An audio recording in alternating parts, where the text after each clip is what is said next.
Happy Sunday, everyone. It's Melanie.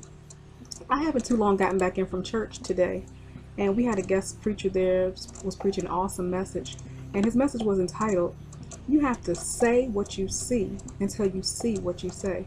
So he's basically saying that we walk by faith and not by sight, and that we have to see something and visualize something in the spirit realm first before it manifests itself in the natural realm.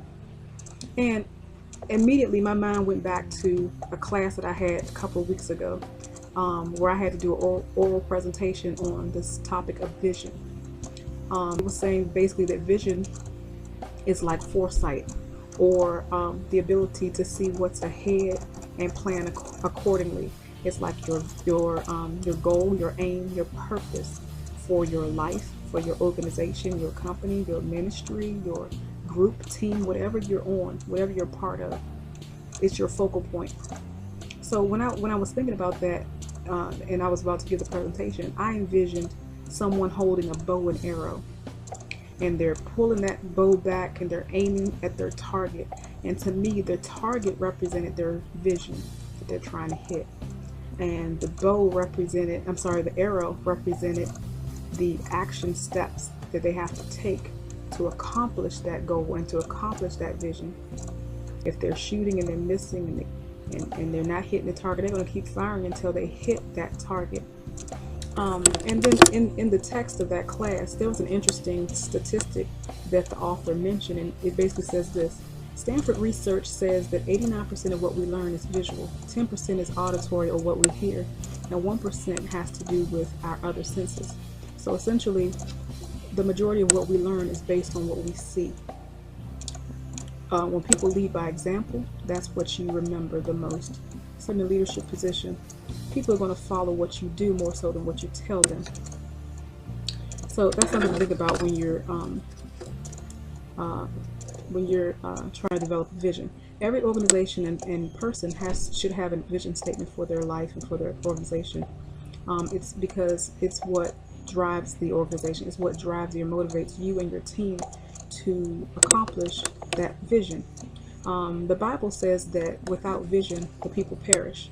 And in the text, it says something similar. It's basically saying that when you have a vision, people have more stamina, more of a drive. They're more likely to work long and hard hours and not mind doing that. They have a higher sense of commitment. They have more passion. They're excited. They're strong and don't mind working for the cause. And then when there is no vision, the opposite happens. Productivity suffers. People develop a nonchalant attitude. They start branching off doing their own personal agendas. People might start falling off altogether, lose their stamina, their drive. They get bored easily, all of that. So you see how important the vision is for your life.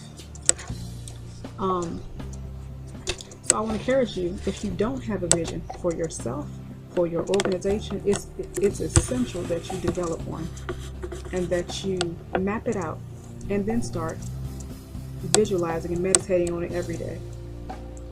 Say it out loud. Take steps and plan to accomplish that goal. Remember the person with the bow and arrow. Imagine yourself holding a bow and arrow. Imagine yourself pulling it back. Imagine yourself firing. And keep on firing until you accomplish that goal. And don't stop firing until you do. Okay?